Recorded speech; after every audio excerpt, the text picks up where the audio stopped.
Xin chào tất cả các bạn. Hôm nay thì mình đã chuẩn bị những cái nguyên vật liệu để chúng ta có thể làm đậu chiên giòn rồi đấy. Để đầu tiên là chúng ta hãy chuẩn bị một khuôn đậu này. Tùy theo người ăn nhé, có thể nhiều hoặc là ít. Khuôn đậu thì mềm và trắng. Và mình chuẩn bị muối, trứng gà, bột năng, bột chiên giòn và không thể thiếu đó chính là bột xù đấy các bạn ạ. Và sau đây mình sẽ bắt tay vào làm nha. Và bây giờ thì chúng ta cho một ít muối vào bột năng, đảo đều nhá.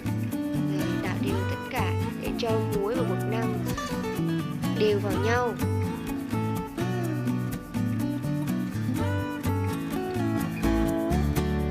Và bước tiếp theo là chúng ta hãy cắt khuôn đậu ra từng miếng.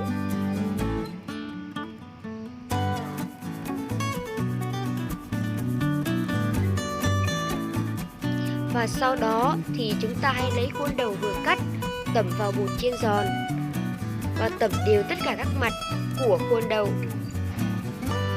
để cho khi mình chiên lên thì tất cả các mặt của khuôn đậu đều được giòn.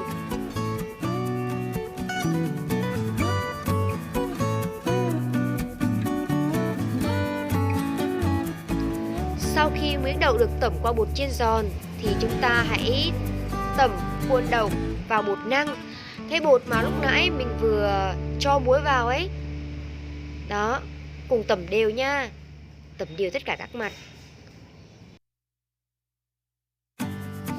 Và bây giờ thì mình hãy đánh trứng thật là đều. Và đánh càng đều thì càng tốt nha.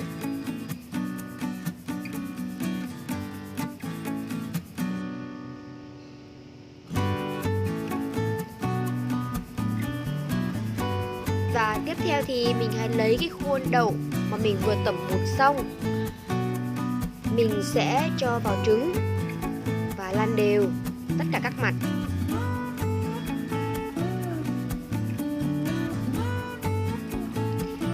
Lăn như thế nào để cho tất cả các mặt của khuôn đậu đều được tiếp xúc với trứng.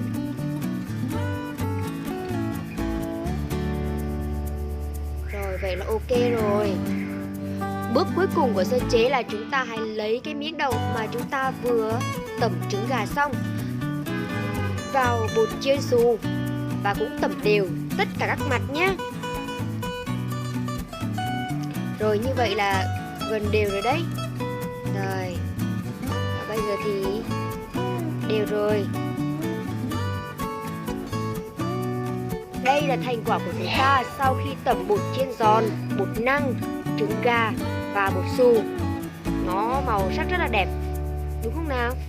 Và chúng ta đợi cho dầu sôi. Và dầu thì chúng ta hãy cho nhiều dầu vào để có thể là gần lút cái khuôn đậu của mình chiên nhá. Rồi, và sau đó chúng ta hãy bỏ lần lượt tất cả những cái khuôn đậu mà mình cần chiên vào.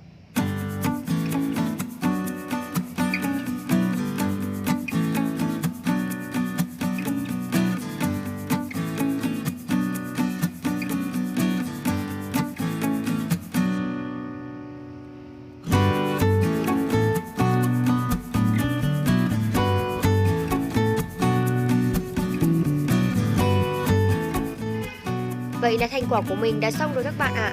Ở đây là mình có mắm tôm này, tỏi, ớt và khuôn đậu rất là vàng và giòn. Chúc tất cả các bạn là chiên đậu thành công và có những bữa ăn gia đình thật là ngon miệng nhé. Xin chào và hẹn tất cả các bạn trong những món ăn tiếp theo.